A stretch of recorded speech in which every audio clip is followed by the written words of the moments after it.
അസ്സലാമു അലൈക്കും വറഹ്മത്തുള്ളാഹി.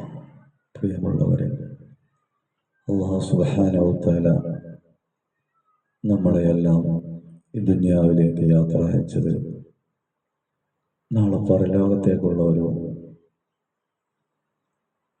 വിജയത്തിന് വേണ്ടിയും അള്ളാഹുവിനെ ഓർക്കുവാൻ വേണ്ടിയും അവനെ ഇബാദത്തെടുക്കുവാൻ വേണ്ടിയുമാണ്.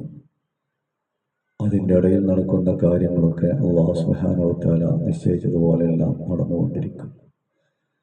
സന്താന ഭാഗ്യങ്ങളും അതുപോലെ സാമ്പത്തിക ഭാഗ്യങ്ങളും അതുപോലുള്ള ഒരുപാട് ഭാഗ്യങ്ങളും ഒരുപാട് നിരാശകളും പരാജയങ്ങളും ഒക്കെ അതിനകത്ത് വന്നുകൊണ്ടിരിക്കും. പക്ഷേ നമ്മളിവിടെ ഒരു യാത്രക്കാരാണ്. ഏത് നിമിഷവും നമ്മളിവിടുന്ന് നമ്മുടെ യാത്ര അവസാനിച്ച് പോകേണ്ടവരാണ്. അപ്പോൾ ആയതുകൊണ്ട് നമ്മൾക്ക് പോകേണ്ട ഒരു ഇടമുണ്ട്. അത് ഭയാനകരമായ ഖബറാണ്. അതിലേക്ക് നമ്മൾ ചെന്നു ചേരുമ്പോൾ ഒരു പങ്കാളികളും ആരും കൂട്ടുകാരില്ലാതെ ഒറ്റയ്ക്ക് നമ്മൾ കടക്കേണ്ട ഒരിടമാണ്.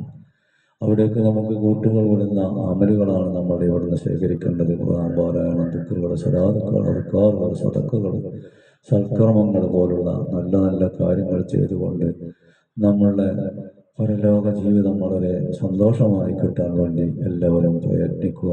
അല്ലാഹു സുബ്ഹാനഹു വ തആല അത്തരം കാര്യങ്ങൾ ബന്ധപ്പെട്ടുകൊണ്ട് നമ്മളുടെ ദുനിയാവിലും ആഖിറത്തിലും വിജയിക്കാൻ നമ്മൾ അല്ലാഹുവിനോട് പ്രാർത്ഥിക്കുക. അല്ലാഹു സ്വീകരിച്ച് നമ്മളെ വിജയിച്ചവരുടെ കൂട്ടത്തിൽ ഉൾപ്പെടുത്തി വരുമാറാകട്ടെ.